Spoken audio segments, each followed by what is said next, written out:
ಇವತ್ತು ನಾನೊಂದು ಹೇಳಿರುವಂತಹ ಈ ಮನೆ ಮದ್ದಿದೆಯಲ್ಲ ಇದನ್ನ ನೀವು ಸೇವಿಸೋದ್ರಿಂದ ನಿಮ್ಗೆ ಯಾವುದೇ ಕಾರಣಕ್ಕೆ ಹಾರ್ಟ್ ಅಟ್ಯಾಕ್ ಆಗದೇ ಇರೋ ರೀತಿಯಲ್ಲಿ ನೀವು ನಿಮ್ಮ ಜೀವನವನ್ನು ನಡೆಸಬಹುದು. ವಿಡಿಯೋನ ಸಂಪೂರ್ಣವಾಗಿ ನೋಡಿ, ಅದೇ ರೀತಿಯಲ್ಲಿ ಟ್ರೈ ಮಾಡಿ ಕೂಡ. ನಮಸ್ಕಾರ ಎಲ್ರಿಗೂ, ಅಮ್ಮಿಸ್ ಲೈಫ್ ಸ್ಟೈಲ್ಗೆ ಸ್ವಾಗತ. ಸ್ನೇಹಿತರೆ, ಇವತ್ತು ನಿಮ್ಗೊಂದು ಮನೆ ಮದ್ದು, ಅದರಲ್ಲೂ ತುಂಬಾ ವಿಶೇಷವಾದಂತಹ ಮನೆ ಮದ್ದನ್ನ ಹೇಳ್ಕೊಡ್ತಾ ಇದ್ದೇನೆ. ಅದೇನಂತ ಹೇಳಿದ್ರೆ, ನಿಮ್ಗೆ ಗೊತ್ತಿದೆ, ಬಹಳಷ್ಟು ಜನ ಈ ಕೊಲೆಸ್ಟ್ರಾಲ್ ಸಮಸ್ಯೆಯಿಂದ ಬಳಲ್ತಾ ಇರ್ತೇವೆ, ಇಲ್ಲ ಕೊಬ್ಬಿನಾಂಶ ಜಾಸ್ತಿಯಾಗಿ ಕ್ರಮೇಣವಾಗಿ ಏನಾಗುತ್ತೆ, ನಮ್ಮ ರಕ್ತನಾಳಗಳಲ್ಲಿ ಬ್ಲಾಕೇಜ್ ಪ್ರಾರಂಭ ಆಗುತ್ತೆ. ಅದರಿಂದಾಗಿ ಹಾರ್ಟ್ ಅಟ್ಯಾಕ್ ಆಗ್ತದೆ, ಅಂದ್ರೆ ಹೃದಯ ಸ್ತಂಭನ ಆಗ್ತದೆ. ನೀವು ಹೊರಗಡೆಯಿಂದ ನೋಡ್ಲಿ ತುಂಬಾ ಫಿಟ್ ಆಗಿ ಕಾಣಿಸ್ತೀರಾ, ಆದ್ರೆ ಒಳಗಿಂದೊಳಗಡೆನೆ ನಮ್ ಬ್ಲಾಕ್ ಆಗೋದು ನಮ್ಗೆ ಗೊತ್ತಿರಲ್ಲ. ಆ ರೀತಿಯಾಗಿ ಏನಾಗುತ್ತೆ, ನಾವು ನಿಮ್ಗೆ ಗೊತ್ತಿದೆ, ಸಾಮಾನ್ಯವಾಗಿ ನಾವು ಮಧ್ಯದಲ್ಲಿ ಡಾಕ್ಟರ್ ಹತ್ರ ಹೋಗಿ ಟೆಸ್ಟ್ ಮಾಡೋದು ಈ ತರ ಮಾಡೋದಿಲ್ಲ. ಯಾಕಂದ್ರೆ ನಮ್ಗೆ ನಾವು ಚೆನ್ನಾಗಿದ್ದೇವೆ ಅಂತ ತಿಳ್ಕೊಂಡಿರ್ತೇವೆ. ಹಾಗಾಗಿ ನಾವು ಬೇಕಾಬಿಟ್ಟಿಯಾಗಿ ತಿಂತೇವೆ, ಈ ಫ್ರೈ ಮಾಡಿರುವಂತಹ ಅಂಶಗಳನ್ನ ಜಾಸ್ತಿ ತಿಂತೇವೆ. ಇದೆಲ್ಲದರಿಂದಾಗಿ ನಮ್ಮ ರಕ್ತನಾಳಗಳಲ್ಲಿ ಕೊಬ್ಬಿನ ಶೇಖರಣೆ ಜಾಸ್ತಿ ಆಗ್ತಾ ಹೋಗುತ್ತದೆ, ಹಾರ್ಟ್ ಅಟ್ಯಾಕ್ ಆಗ್ತದೆ. ಈ ಹಾರ್ಟ್ ಅಟ್ಯಾಕ್ ಆದಾಗ ನಾವು ಏನು ಮಾಡ್ಲಿಕ್ಕಾಗಲ್ಲ. ಇದನ್ನ ನಾವು ತಪ್ಪಿಸ್ಲಿಕ್ಕೆ ಒಂದು ಅದ್ಭುತವಾದ ಮನೆಮದ್ದನ್ನು ನಾನು ಹೇಳ್ತಾ ಇದ್ದೇನೆ. ಇದನ್ನ ಮಾಡ್ಲಿಕ್ಕೆ ನಿಮ್ಗೆ ಬೇಕಿರೋದು ಕೇವಲ ಮೂರೇ ಇಂಗ್ರೀಡಿಯೆಂಟ್: ಶುಂಠಿ, ವಿಳ್ಯದೆಲೆ ಅಥವಾ ಬೀಟಲ್ ಲೀವ್ಸ್ ಅಂತ ಹೇಳ್ತೀರಾ, ನಂತರ ಬೆಳ್ಳುಳ್ಳಿ. ಇಷ್ಟು ಮಾತ್ರ ಬೇಕಿರೋದು. ಬನ್ನಿ ಇದನ್ನ ಮಾಡೋದು ಹೇಗೆ ಅಂತ ಹೇಳ್ತಾರೆ. ತುಂಬಾ ಸಿಂಪಲ್. ಫುಲ್ ವಿಡಿಯೋನ ನೋಡಿ, ನಿಮ್ಗೆ ತುಂಬಾ ಹೆಲ್ಪ್ ಆಗುವಂತಹ ವಿಡಿಯೋ ಇದು. 3 ನಾಟಿ ವೀಳ್ಯದೆಲೆ ನಾನು ತಗೊಂಡಿದ್ದೇನೆ. ನೀವು ನಾಟಿ ಎಲೆ ಸಿಕ್ಕಿದ್ರೆ ತಗೊಳ್ಳಿ, ಇಲ್ಲಾಂದ್ರೆ ಬೇರೆ ವೀಳ್ಯದೆಲೆ ತಗೊಂಡ್ರು ಅಡ್ಡಿಲ್ಲ. ನಾಟಿ ಆದ್ರೆ ತುಂಬಾ ಒಳ್ಳೇದು. ನಂತರ ಒಂದು ಚಿಕ್ಕ ಪೀಸು ಶುಂಠಿ, ನಾನೊಂದು ಹೆಚ್ಚು ಬಂದು 1/4 ಇಂಚು ಶುಂಠಿ ಪೀಸ್ನ ತಗೊಳ್ಳಿ, ಅದ್ರ ಸಿಪ್ಪೆನ ತೆಗೆದು ತಗೊಳ್ಳಿ. ಹಾಗೆ ಒಂದು 5 ಬೆಳ್ಳುಳ್ಳಿನ ತಗೊಳ್ಬೇಕು, 5 ಎಸಲು ಬೆಳ್ಳುಳ್ಳಿ. ಇದು ಸಿಪ್ಪೆನ ತೆಗೆದು ತಗೊಳ್ಳಿ. ವೀಳ್ಯದೆಲೆ ಚೆನ್ನಾಗಿ ತೊಳ್ಕೊಂಡಿರ್ಬೇಕು. ಈಗ ಇದನ್ನೆಲ್ಲವನ್ನು ನೀವೊಂದು ಕುಟ್ಟಣಿಗೆ ಹಾಕಬಹುದು, ಇಲ್ಲಾಂದ್ರೆ ನೀವು ಮಿಕ್ಸಿಯಲ್ಲಿ ಕೂಡ ಇದನ್ನ ಕಡ್ಕೋಬಹುದು. ನಾನು ಕುಟ್ಟಣಿಯಲ್ಲಿ ಕುಟ್ತಾ ಇದ್ದೇನೆ. ಕ್ಲೀನ್ ಆಗಿ ಇದನ್ನ ನಾವು ಕುಟ್ಟಿ ಒಂದ್ ರೀತಿ ಪೇಸ್ಟ್ ಟೈಪ್ ಮಾಡ್ಕೋಬೇಕು.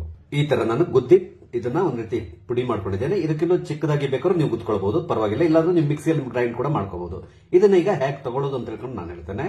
ಈ ರೀತಿ ಮಾಡ್ಕೊಂಡು ನೀವು ಪ್ರತಿದಿನ ಬೆಳಿಗ್ಗೆ ಎದ್ದ ತಕ್ಷಣ, ಅಂದ್ರೆ ಖಾಲಿ ಹೊಟ್ಟೆಯಲ್ಲಿ ಇದನ್ನ ತಿಂದ್ರೆ ತುಂಬಾ ಉತ್ತಮ. ಒಂದ್ಸರಿ ತಿಂದಾದ್ಮೇಲೆ ಒಂದು ಅರ್ಧ ಗಂಟೆವರೆಗೆ ನೀವು ಏನನ್ನು ತಿನ್ಬಾರ್ದು. ಅಂದ್ರೆ ನೀರು ಆಗ್ಲಿ, ಟೀ ಕಾಫಿ ಕುಡಿಯೋದು ಏನು ಮಾಡಬಹುದು. ಒಂದು ಅರ್ಧ ಗಂಟೆ ಇಲ್ಲರ ಅಟ್ಲೀಸ್ಟ್ ಒಂದು 20 ನಿಮಿಷ ಆದ್ರೂ ನೀವು ಖಾಲಿ ಹೊಟ್ಟೆಲಿ ಇದ್ಬಿಡ್ಬೇಕು. ಆ ನಂತರ ನೀವು ಏನ್ ಬೇಕಾದ್ರೂ ತಿನ್ಬಹುದು, ಸಮಸ್ಯೆ ಇಲ್ಲ. ಈ ರೀತಿ ನೀವು 18ರಿಂದ 25 ದಿನ, ಮಿನಿಮಮ್ 18 ದಿನ, ಅಂದ್ರೆ ಏನು ಒಂದು ಮಂಡಲ ಅಂತಾರಲ್ಲ ಆ ತರ.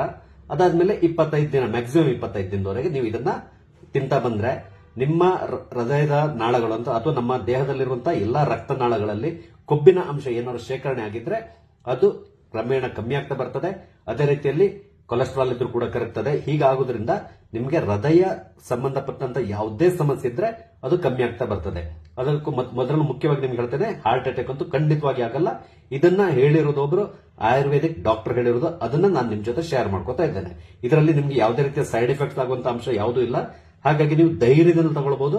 ಮಕ್ಕಳಿಗೆ ಬೇಡ, ದೊಡ್ಡವರು ತಗೊಳ್ಳೋದು ಒಳ್ಳೆದಿದು. ಇದನ್ನು ನೀವು ವರ್ಷದಲ್ಲಿ, ಈಗ ಹೇಳಿದ್ನಲ್ಲ, ವರ್ಷದಲ್ಲಿ ಒಂದು ಸಾರಿ ಈ ತರ ಮಾಡಬೇಕು. ಅಂದ್ರೆ 18ರಿಂದ 25 ದಿನ, ಒಂದು ವರ್ಷದಲ್ಲಿ ಒಮ್ಮೆ ಮಾತ್ರ. ಈಗ ಒಂದ್ಸರಿ ನೀವು ಮಾಡಿದ್ರೆ ಅದನ್ನು ನಿಲ್ಲಿಸ್ಬಿಡಿ, ಡೇಟ್ ನೆನ್ಪಿಟ್ಕೊಂಡ್ಬಿಡಿ. ಬರುವ ವರ್ಷ ಜುಲೈ ಅಥವಾ ಆಗಸ್ಟ್ ನಲ್ಲಿ ಆ ರೀತಿಯಲ್ಲಿ ಪುನಃ ಪ್ರಾರಂಭ ಮಾಡಬೇಕು. ಇದನ್ನ ನೀವು ಇವತ್ತಿನಿಂದಾನೆ, ಅಂದ್ರೆ ನಾಳೆ ಬೆಳಿಗ್ಗೆಯಿಂದಾನೆ ನೀವು ಪ್ರಾರಂಭ ಮಾಡಿ. ರಿಸಲ್ಟ್ ನಿಮ್ಗೆ ಗೊತ್ತಾಗ್ತದೆ. ನಿಮ್ಗೆ ಏನಾದ್ರು ಕೊಲೆಸ್ಟ್ರಾಲ್ ಈ ತರ ಇದ್ರೆ ನೀವು ನಂತರ ಒಂದು 18-25 ದಿನ ಆದ್ಮೇಲೆ ಹೋಗಿ ಒಮ್ಮೆ ಡಾಕ್ಟರ್ ಹತ್ರ ಚೆಕ್ ಮಾಡಿಸಿದಾಗ ನಿಮ್ಗೆ ಗೊತ್ತಾಗ್ತದೆ. ಇದ್ರ ಜೊತೆ ಸ್ವಲ್ಪ ವ್ಯಾಯಾಮ ಮಾಡಿದ್ರೆ ತುಂಬಾ ಒಳ್ಳೇದಂದ್ರೆ ಈ ವಾಕ್ ಮಾಡೋದು ಈ ತರ ಏನಿದೆಯೋ ಅದೆಲ್ಲದೂ ನಿಮ್ಗೆ ಗೊತ್ತಿದೆ. ನಮಗೆ ಫಿಸಿಕಲ್ ಆಕ್ಟಿವಿಟೀಸ್ ಜಾಸ್ತಿ ಆದಷ್ಟು ನಮ್ಗೆ ಈ ಕೊಲೆಸ್ಟ್ರಾಲ್ ಸಂಬಂಧಪಟ್ಟಂತ ಸಮಸ್ಯೆಗಳು ಕಮ್ಮಿ ಆಗ್ತಾ ಹೋಗ್ತದೆ. ಇದರಲ್ಲಿ ನಾವು ಉಪಯೋಗಿಸಿರುವಂತಹ ಎಲ್ಲಾ ಇಂಗ್ರೀಡಿಯೆಂಟ್ ಇದೆಯಲ್ಲ, ಎಲ್ಲದೂ ಕೂಡ ಅಷ್ಟು ನಮ್ಮ ರಕ್ತವನ್ನು ಶುದ್ಧ ಮಾಡಲಿಕ್ಕೆ ಮತ್ತೆ ಈ ಕೊಲೆಸ್ಟ್ರಾಲ್ ನ ಕರಗಿಸಲಿಕ್ಕೆ ತುಂಬಾ ಸಹಕಾರಿಯಾಗಿರುವಂತಹ ಇಂಗ್ರೀಡಿಯೆಂಟ್ಸ್. ಹಾಗಾಗಿ ನಮ್ಮ ಈ ಎಲ್ಲ ಸಮಸ್ಯೆಗಳಿಗೆ ಇದರಿಂದ ಪರಿಹಾರ ಸಿಗ್ತದೆ. ಒಂದು ಅದ್ಭುತವಾದ ಮನೆ ಮದ್ದನ್ನು ನಿಮ್ಗೆ ಹೇಳಿದ್ದೇನೆ. ನೋಡ್ಲಿಕ್ಕೆ ತುಂಬಾ ಸಿಂಪಲ್ ಆಗಿದೆ, ಮಾಡ್ಲಿಕ್ಕೆ ಕೂಡ ಸುಲಭ. ಅದರಿಂದಾಗಿ ನಿಮ್ಮ ಹೃದಯಕ್ಕೆ ಸಂಬಂಧಪಟ್ಟಂತ ಎಲ್ಲ ಸಮಸ್ಯೆಗಳನ್ನ ಇದರಿಂದ ನಿವಾರಣೆ ಮಾಡ್ಕೋಬಹುದು. ಜೊತೆಗೆ ಹಾರ್ಟ್ ಅಟ್ಯಾಕ್ ಆಗದೆ ಇರೋ ರೀತಿಯಲ್ಲಿ ನಮ್ಮನ್ನು ನಾವು ರಕ್ಷಿಸಿಕೊಳ್ಬಹುದು. ಇದನ್ನ ಎಲ್ರಿಗೂ ಶೇರ್ ಮಾಡಿ, ಯಾಕಂದ್ರೆ ಎಲ್ರಿಗೂ ಉಪಯೋಗ ಆಗುವಂತಹ ಒಂದು ಈ ಮನೆ ಮದ್ದು. ನಿಮ್ಗೆ ನನ್ನ ಈ ವಿಡಿಯೋ ಇಷ್ಟ ಆಗಿದ್ದಲ್ಲಿ ದಯವಿಟ್ಟು ಲೈಕ್ ಮಾಡಿ, ಶೇರ್ ಮಾಡಿ. ಹಾಗೆ ಇಲ್ಲಿವರೆಗೆ ನೀವು ನನ್ನ ಚಾನಲ್ ಸಬ್ಸ್ಕ್ರೈಬ್ ಮಾಡಿಲ್ಲ ಅಂದ್ರೆ ದಯವಿಟ್ಟು ಸಬ್ಸ್ಕ್ರೈಬ್ ಮಾಡಿ. ನಾನು ಹಾಕುವಂತ ಎಲ್ಲ ವಿಡಿಯೋಗಳನ್ನು ನೋಡಿ ನಂಗೆ ಸಪೋರ್ಟ್ ಮಾಡಿ. Thank you.